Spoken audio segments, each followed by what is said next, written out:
Saludos y muy buenas noches. La economía alicantina va por buen camino, al menos en la macroeconomía. Sin embargo, los alicantinos no acabamos de notarlo en el bolsillo, en lo que es el día a día.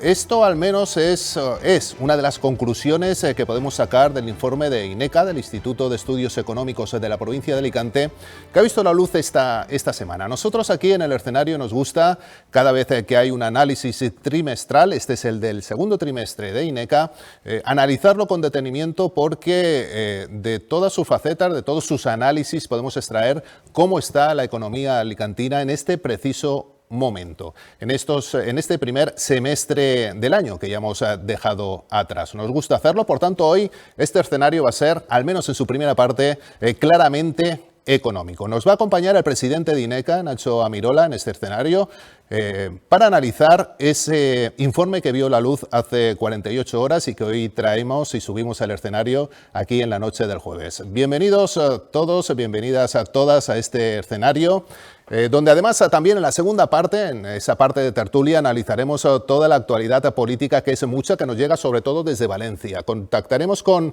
nuestro compañero y también habitual comentarista de este escenario, Ignacio Martínez, para que nos cuente la que es la última hora y analizar también con él, debatir con él la última hora de la sustitución del presidente alicantino Carlos Mazón, esas últimas negociaciones también entre Vox y Partido Popular para alcanzar ese consenso y ver al nuevo presidente de la Generalitat Valenciana. Será en la segunda parte, será a ritmo de tertulia. Abrimos el escenario y lo hacemos con Nacho Amirola. Vamos a hablar de economía y de la economía alicantina. Es el tema de apertura de portada de nuestro escenario. Saludo a Ignacio Amirola, Nacho Amirola. ¿Qué tal, Nacho? Saludos y muy buenas noches. Muy buenas noches. Encantado de estar aquí. Muchísimas gracias por la invitación. Es todo un placer. Repites, es la segunda vez que vienes al escenario. Y yo te agradezco que nos acompañes con nosotros en esta noche del jueves. Al contrario, el agradecimiento es nuestro. Dame el titular y ahora te presento a nuestros comentaristas. Bueno, ¿Cuál sería el titular de este informe? Yo creo que lo has resumido fenomenal, ¿no? en tu introducción, que efectivamente en la provincia de Alicante mantenemos un crecimiento relevante de la economía a nivel macroeconómico, aunque pues esa mejora de la economía pues cuesta que llegue a las familias, porque efectivamente pues no acaba de mejorar la capacidad de consumo, ¿no? Que al final pues las familias es con lo que se quedan. No solo los alicantinos, todos los españoles, nos cuesta llegar a final de mes, Nacho. Eso es una realidad que vivimos. Realidad. Cuando se habla desde el gobierno central, cuando se habla también de que la economía española va bien, cuesta creerlo, ¿no? Cuesta un poco, para el ciudadano de a pie. Efectivamente, ¿no? Es un poco la paradoja, ¿no? Porque ves cómo las inversiones crecen, la economía sigue creciendo, el PIB sigue creciendo. Pasa que al final te das cuenta pues que esos indicadores macroeconómicos pues muchas veces no reflejan cuál es la realidad del ciudadano, que la realidad del ciudadano es mucho más simple, es mucho más sencilla. ¿Llego mejor al final de mes o no llego mejor al final de mes? ¿Puedo irme de vacaciones este año o no puedo irme de vacaciones este año, ¿no? Entonces lo que vemos que está ocurriendo en la provincia, al igual que en la mayor parte del resto de España, es que efectivamente nuestra provincia en términos macroeconómicos pues va fenomenal. Pero ese crecimiento pues no se traduce en mayor capacidad de consumo, en mayor renta per cápita y por tanto pues en mayor bienestar y sensación de bienestar de las familias. Vamos a intentar comprender qué es lo que está pasando y también con el análisis detenernos en cada uno de los sectores alicantinos, como solemos hacer, pues vivienda, turismo, empresas pequeñas y grandes, incluso autónomos, cifras interesantes que nos hacen ver por dónde va la economía. Por ejemplo, crece efectivamente el número de autónomos, que uno al final eso no sabe si es bueno o si es malo, ¿no? Bueno, todo depende de la óptica con la que se mire, ¿no? Todo lo que sea mejorar los datos de afiliación es bueno. Pero efectivamente, cuando crece tanto el número de autónomos y se ve que hay una resistencia a la generación de empleo por cuenta ajena estable y sólido, pues eso también preocupa, ¿no? Y entonces eso en INECA, de hecho, es un dato que hace ya mucho tiempo que vamos siguiendo de cerca, porque aunque sí que creemos y vemos que nuestra provincia pues es una provincia emprendedora y eso se traduce en mayor número de autónomos, también vemos que muchas veces ese crecimiento tan relevante en el número de autónomos es porque son personas que no han sido capaces de encontrar un puesto por cuenta ajena, lo acorde a su experiencia, a sus capacidades, y por tanto pues decide iniciar el camino de los autónomos, ¿no? Entonces tiene esa doble lectura. Desde luego la positiva es que estamos en una tierra fantástica donde aquí nos buscamos la vida, pero la negativa obviamente es que nos gustaría pues tener empresas de mayor tamaño y mayor capacidad inversora que fueran capaces de generar empleo de mayor calidad, ¿no? Empezamos por ahí el debate y la tertulia. Te presento, Nacho, también a los compañeros de mesa de redacción. Con nosotros está en esta noche Adrián Mazón, es periodista y le leemos en Todo Alicante, el diario digital alicantino. ¿Qué tal, Adrián? Saludos y muy buenas noches.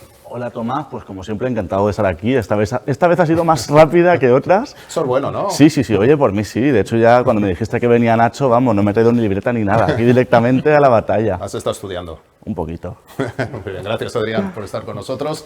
Y también nos acompaña otro habitual comentarista, que es economista también, sabe mucho de economía y nos da esas pinceladas habituales en nuestra tertulia, en nuestro escenario, es Ginés Blázquez. Ginés, ¿qué tal? Saludos y buenas noches. Muy buenas noches. Tampoco, de economía no se sabe nunca, porque siempre todo es interpretable, así que la palabra favorita del economista es depende. Siempre hay variables para cambiar de opinión. No, pero de lo que decías de autónomos, esta mañana estaba leyendo en el diario Expansión que ha habido un descenso muy importante de comercios y sobre todo de comercios unipersonales, lo que sería un autónomo, ¿no? Yo creo que el incremento que ahora mismo tenemos de autónomos es debido a esos falsos autónomos. Son trabajadores por cuenta ajena, pero que las empresas no los quieren contratar y al final se tienen que dar de alta como autónomos al rango bajo de cotización a la seguridad social, al rango bajo de la renta. Pero bueno, por lo menos mientras siga incrementándose el número de personas que coticen a la seguridad social, pues a los que tenemos cierta edad nos viene bien porque tenemos la jubilación próxima. También estamos con Nacho Ameirolas, el presidente de INECA, del Instituto de Estudios Económicos de la provincia de Alicante, y estamos repasando el informe económico del segundo trimestre, siempre importante, siempre interesante, nos da una luz, nos abre ese escenario de dónde está la economía alicantina en este preciso momento. Hablábamos de autónomos también, Nacho, habrá que cuidarles, ¿no? Hombre, hay que cuidarles mucho. Yo creo que uno de los males endémicos que tenemos es que precisamente pues, los autónomos y los no autónomos, ¿no? En general en nuestro país la carga tributaria es elevadísima, ¿no? Y en el caso de los autónomos pues con más gravedad. Pensar que al principio decíamos, oye, ¿y por qué no se traduce el crecimiento en mayor renta per cápita, en mayor capacidad de consumo y en mayor bienestar de las familias, ¿no? Pues es por diversos motivos, pero al final uno lo que tiene que mirar es la renta disponible, y si tiene una carga tributaria muy elevada, la renta disponible obviamente es menor, y eso pues merma el bienestar, ¿no? Y en el caso de los autónomos, pues verdaderamente es flagrante, ¿no? Porque se ve como año tras año pues van subiendo las cotizaciones, que no las prestaciones, y los autónomos, independientemente de si un mes les va bien, les va regular o les va mal, pues tienen que atender esas obligaciones tributarias, ¿no? Y que son cada vez mayores, ¿no? Entonces, efectivamente, yo creo que con lo importante que son los autónomos en nuestra provincia y en nuestro país, pues verdaderamente se nos debería de cuidar un poco más, porque somos auténticos generadores de riqueza, ¿no? Sobre todo en un país donde el 99% de las compañías son pymes. En nuestra provincia, el 95%, en nuestra provincia también es el 95%, y que son pymes que al final ha arrancado algún autónomo y que son verdaderamente fuentes creadoras de riqueza y de empleo, ¿no? Sí, porque al final el gran titular es que la economía alicantina mantiene su crecimiento, sin embargo no llega hasta el bolsillo de los alicantinos, pero tampoco llega o se nota en las pymes, ¿no? En la pequeña empresa. Efectivamente, ¿no? Y otra vez volvemos a lo mismo. La verdad es que tenemos una administración pública, sobre todo. Todas estas cuestiones dependen normalmente son cuestiones estatales, que son iguales, no iguales para todos, pero son cuestiones estatales y que por tanto dependen del gobierno de la nación y que al final pues hay una cierta sensación de agotamiento, de asfixiamiento pues de las empresas, ¿no? Por un lado, por otro lado también una cierta sensación de inseguridad jurídica y eso lo que provoca pues es que se reduzca la inversión. Eso lo que provoca es que haya más inseguridad y eso lo que provoca al final es que no se pueda traducir todo ese crecimiento en renta disponible para las familias, ¿no? Y la presión tributaria es una de las grandes razones. Tenemos que pensar, fijaros que es que se pasa el tiempo muy rápido, pero desde la pandemia hemos tenido una inflación acumulada cercana al 30%. Y eso es, al final, renta disponible, menos renta disponible que tenemos las familias, pero esa inflación no se ha deflactado, no se ha trasladado a los impuestos, ¿no? Por tanto, pues, de alguna forma los impuestos que pagamos se han inflacionado también, ¿no? Y eso pues realmente pues, es una carga muy, muy importante. Y eso ocurre tanto a nivel de personas físicas, en el IRPF, como a nivel de sociedades y otros tributos, porque tenemos tributos directos, tributos indirectos, tributos por todos lados, que realmente pues, suponen un peso muy, muy importante. Sobre todo para los emprendedores, ¿no? Que al final son los autónomos que cargan con todo el peso fiscal, ¿no? No solamente ellos, las empresas también, evidentemente. Sí, así es. Bueno, y ves muchos otros territorios y muchos otros países donde efectivamente pues, a los jóvenes, a los emprendedores, a las familias que están empezando, a las empresas que están empezando, verdaderamente pues, no se trata de subvencionar, no se trata de dar ayuda, pero sí se trata de facilitar. Entonces, y en muchos otros sitios, pues efectivamente hay políticas donde la tributación en empresas que están arrancando y están generando riqueza, están generando empleo, es muy inferior, por no decir prácticamente nula, ¿no? Sin embargo, en nuestro país pues la carga es muy alta y en el caso de los autónomos que comentaba Ginés pues es especialmente flagrante, ¿no? Porque el autónomo verdaderamente no tiene ningún tipo de colchón, de respaldo detrás para poder soportar determinadas situaciones, ¿no? Al final este termómetro, Nacho, también corrígeme, en principio si hay más nivel de autónomos, si suben los autónomos en la provincia de Alicante, al final también demuestra un poco la fragilidad empresarial, cierta fragilidad empresarial para crear empleos de calidad, ¿no? Con buenos sueldos y empleos de calidad, si al final te tienes que ir buscando la vida, entre comillas, ¿no? Sí, bueno, es una conclusión, yo creo que es una conclusión muy acertada, ¿no? Al principio decía, hombre, todo lo que sea crecer en afiliación es bueno, ¿no? Y eso Ginés lo decía y efectivamente es así, pero yo particularmente opino igual que Ginés, ¿no? Que hay una parte que viene enmascarada con un cierto crecimiento realmente frágil, que en nuestro caso reviste una preocupación un poco mayor, porque lo que está ocurriendo en la provincia de Alicante es que tenemos unas bases de cotización muy bajas, porque hay una parte muy importante del empleo que es empleo poco cualificado y por tanto con bases de cotización bajas, y que además dependemos últimamente, en los últimos años, fundamentalmente de dos grandes sectores que son locomotoras de nuestra provincia, que es el turismo, como sabemos, y el inmobiliario, ¿no?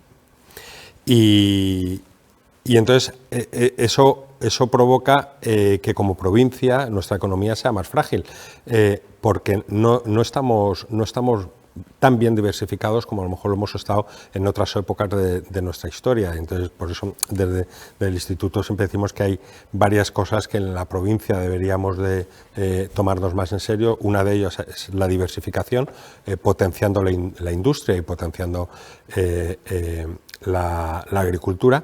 y otra de ellas es preocupándonos pues, por el tamaño empresarial, ¿no? Para intentar conseguir que nuestras empresas sean más potentes, sean más grandes, sean capaces de generar empleo de mayor calidad. Y por último, que creo que Ginés también lo ha mencionado en algún momento, potenciar la inversión para asegurar pues, que somos capaces de atraer y de generar empleo con bases de cotización más altas, porque son empleos pues, de mayor cualificación, ¿no? Sobre este tema, luego hablamos también de vivienda, hablamos ahora de turismo, de otros detalles del informe, pero justo sobre este tema de empresas y autónomos, Sí. ¿algo que comentar? Sí, bueno, de la vivienda hablamos después porque ya ha salido lo del Banco de España, que me ha dejado con los pocos pelos que me quedan un poquito más de punta, ¿no? Esta semana está saliendo que en el libro que ha escrito Nadia Calviño, de 2000 días en el Gobierno de España, confiesa haber manipulado los datos del Instituto Nacional de Estadística sobre los crecimientos del PIB de España. Aparte de ser gravísimo esta manipulación de datos, esto entiendo que hay muchas empresas medianas y grandes que hacen sus previsiones económicas para años posteriores, sus planes de negocio, basándose en los datos oficiales del Instituto Nacional de Estadística. Entiendo que es posible que alguna empresa, por utilizar datos falsos facilitados por el Estado, puedan abrir algún tipo de demanda civil contra la ministra o contra el Instituto Nacional, Instituto Nacional de Estadística por haber publicado datos a sabiendas de que eran falsos. Bueno, yo la verdad es que no he leído el libro, pero sí que he leído las noticias en distintos medios de comunicación que hablan al respecto, y realmente es gravísimo, ¿no? Es decir, si eso efectivamente ha sido así, es decir, el que haya habido una presión sobre el Instituto Nacional de Estadística para inflar determinados datos económicos, pues es de una gravedad inusitada, ¿no? Que no solamente tiene repercusión en las decisiones empresariales, sino que también tiene repercusión en Europa, que como sabéis reportamos mensualmente y trimestralmente y anualmente, y en base a esos reportes pues, se toman determinadas decisiones en Europa, ¿no? Con lo cual, efectivamente, pues todo lo que sea presionar una institución de esas características, pues a mí me parece particularmente grave. No sé si es susceptible o no el que las empresas puedan, me parece muy difícil poder justificar que se ha tomado una determinada decisión en base a un dato concreto del Instituto Nacional de Estadística y por tanto proceder subsidiariamente a una demanda contra el Estado. Eso francamente lo veo complejo, pero lo que me parece es que como ciudadano es absolutamente inaceptable, ¿no? Y lo peor de todo es que al final esto se suma a todo un elenco de instituciones públicas en nuestro país que parece que han estado sufriendo presiones por parte del Ejecutivo en un determinado sentido, ¿no? Pero sin ir más lejos, es que esta misma semana, con la publicación de nuestro informe, nos ha ocurrido una cosa que la verdad es que no nos había ocurrido nunca, y que han corregido, ¿no? Y es que el Banco de España había proporcionado pues, unos datos, en este caso sobre los depósitos de la provincia de Alicante, erróneos, sin mala intención. Es decir, posteriormente han emitido una nota de prensa corrigiendo esos datos. Nosotros hemos corregido nuestros estudios, pero ya de entrada a nosotros mismos nos había ocurrido que nos extrañaba, porque decían, no, es que el Banco de España nos está diciendo que están bajando los depósitos. Oye, qué raro, ¿cómo puede ser que está pasando? Y genera toda una serie de desconciertos, ¿no? Y luego cuando profundizas, al cabo de unos días te sale la corrección, ¿no? Y dices, bueno, oye, ¿cómo puede ser esto, ¿no? Debería de ser todo como mucho más fiable, ¿no? Pero el caso que comentas del Instituto Nacional de Estadística reviste particular gravedad porque es un instituto muy importante en nuestro país para todo tipo de toma de decisiones. Adrián.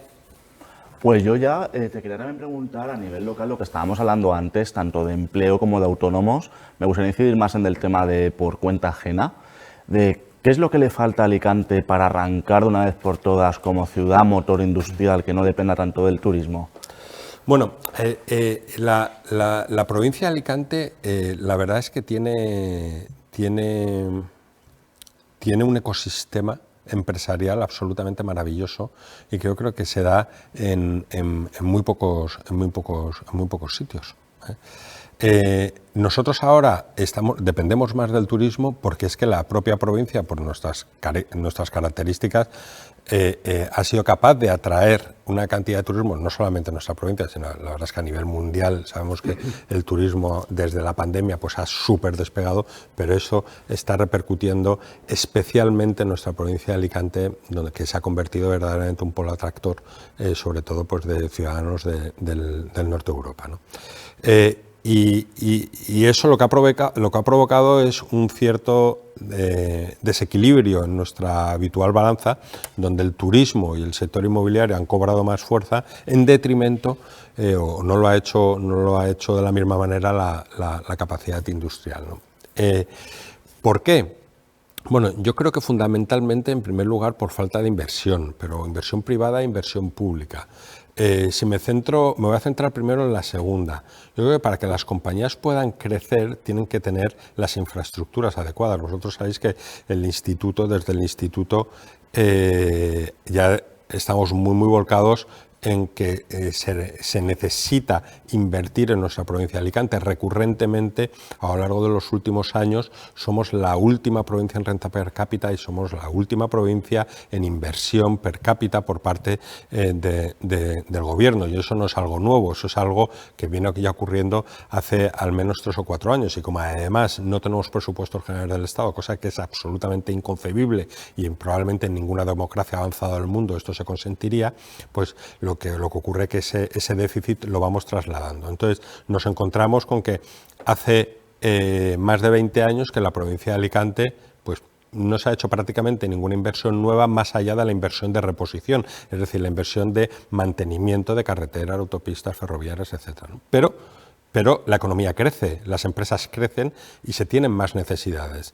Entonces hace falta tener infraestructuras aeroportuarias, por ejemplo, adecuadas. Hace falta, es imprescindible tener un aeropuerto conectado por vía ferroviaria, es absolutamente imprescindible tener las carreteras adecuadas, es absolutamente imprescindible tener las infraestructuras hídricas, lo hemos visto con el tema de la Dana, las infraestructuras hídricas adecuadas. Hace falta tener la capacidad energética disponible para poder atender la demanda de todas las empresas, y si todas esas circunstancias no se dan, es muy difícil que un inversor extranjero venga a la provincia de Alicante a invertir en nuestra provincia en industria, porque sencillamente hay otros territorios que se lo ponen más fácil. Entonces, al final, las empresas son ecosistemas inteligentes y vivos que toman decisiones inteligentes y raras veces motivadas por el corazón, sino motivadas por la propia supervivencia de las compañías, ¿no?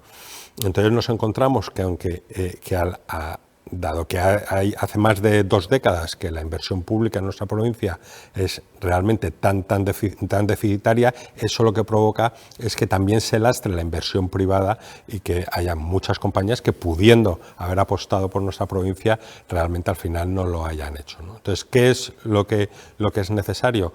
Te respondo muy fácilmente. Lo que es necesario es que Alicante deje de ser la última de manera recurrente, que realmente hay una apuesta en esta provincia por inversión real en infraestructura nueva, no solamente infraestructura de reposición, y que haya realmente una apuesta por facilitar las cosas desde la Administración, no solamente con los trámites, sino también desde el punto de vista fiscal, para potenciar los sectores industriales y los sectores agrícolas tradicionales de nuestra provincia y por los que hemos sido conocidos en todo el mundo, y que realmente tienen esa capacidad de crecimiento, pero lo que hace falta es que tengan los medios, y esos medios no los pueden poner ellos. Te iba a preguntar, Nacho, sobre cómo están esas inversiones, o cuáles son las inversiones más necesarias para la provincia. Has hecho un repaso ahora de cuáles son las claves, ¿no? Esas inversiones claves, pero me quedo con esa manera de explicarlo, ¿no? Solamente tenemos inversiones, o sea, se invierte solamente en reposición. Es imposible avanzar. Y poco. Y poco.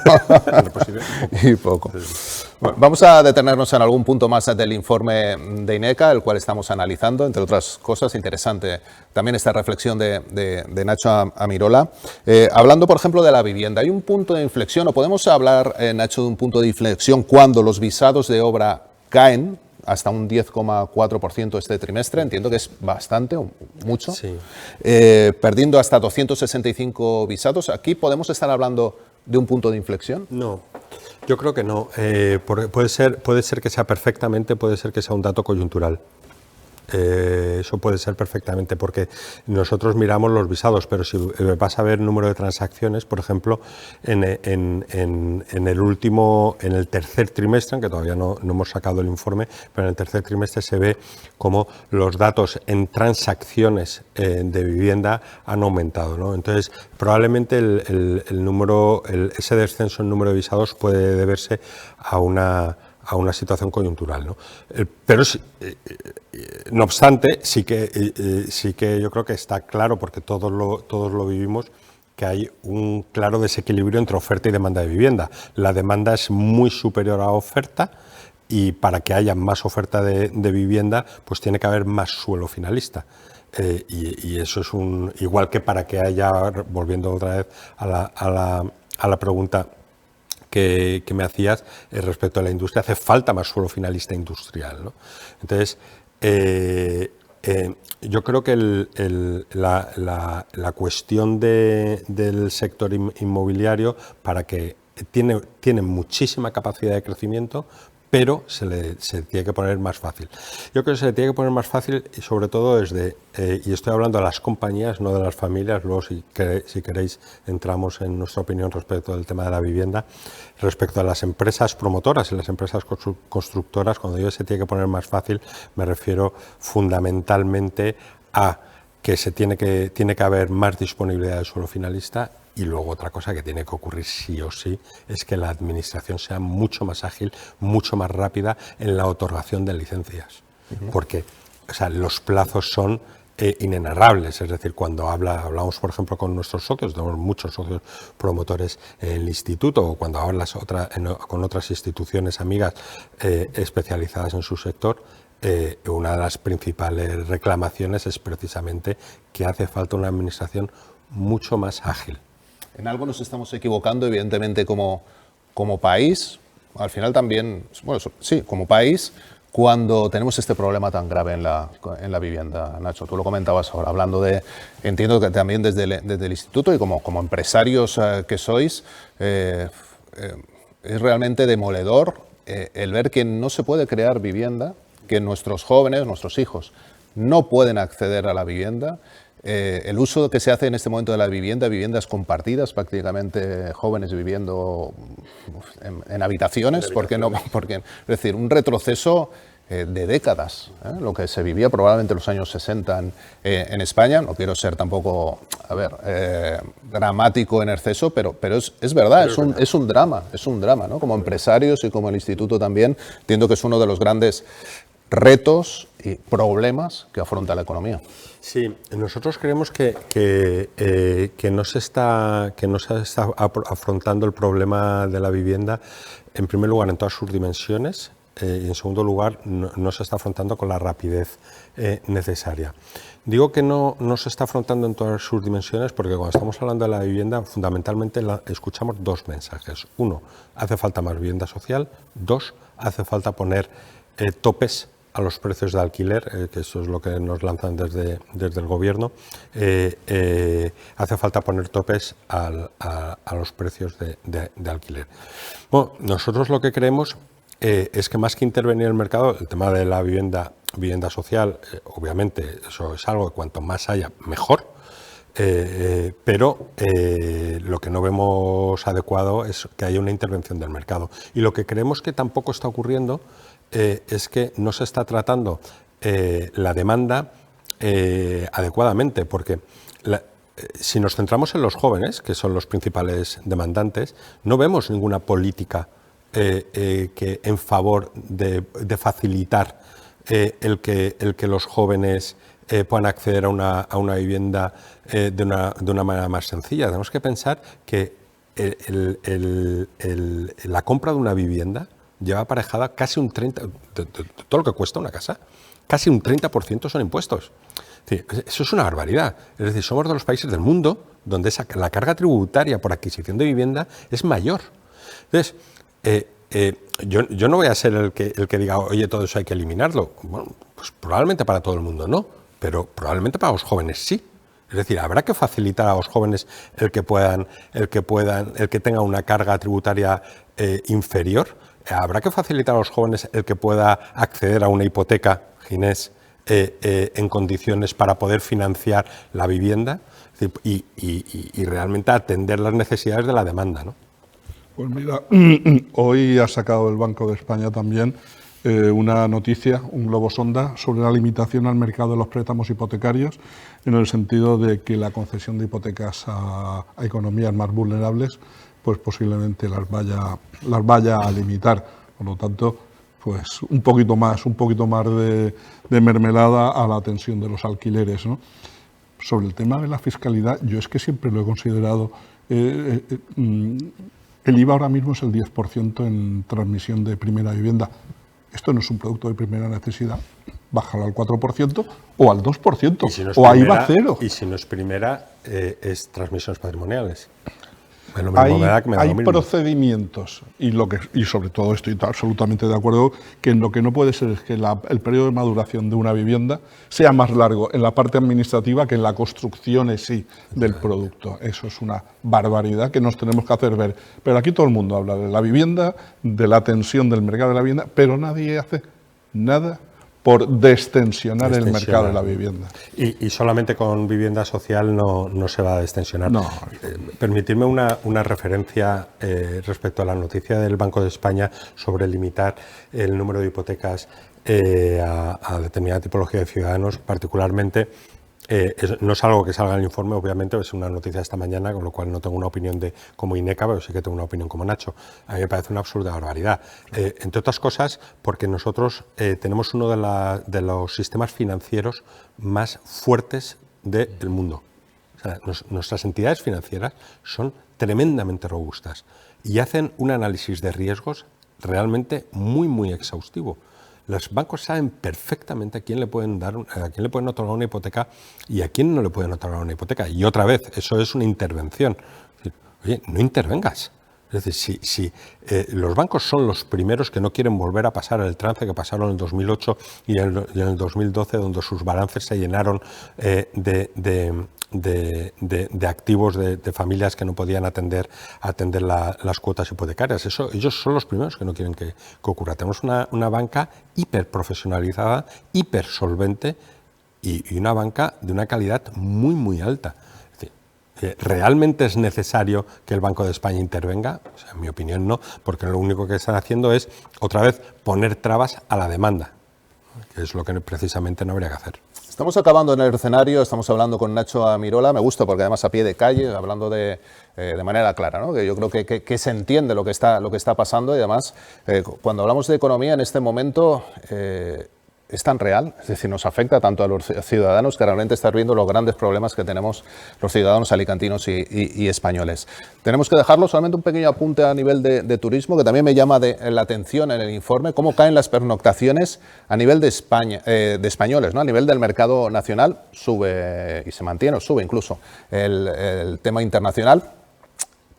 Yo creo que eso demuestra también que el bolsillo del español va un poquito ajustado, no hace falta ser economista, que no lo soy, para llegar a esa conclusión, pero no sé hasta qué punto podemos estar preocupados. Ya teníamos aquí también responsables de OSBE que hace poco en otro escenario apuntaban en esa dirección, ¿no? Al final cae el turismo nacional. Sí, cae el turismo nacional, crece el turismo internacional, preocupados yo creo que no, porque tenemos un sector turístico hiperprofesionalizado y muy, muy potente, probablemente de los más potentes del mundo.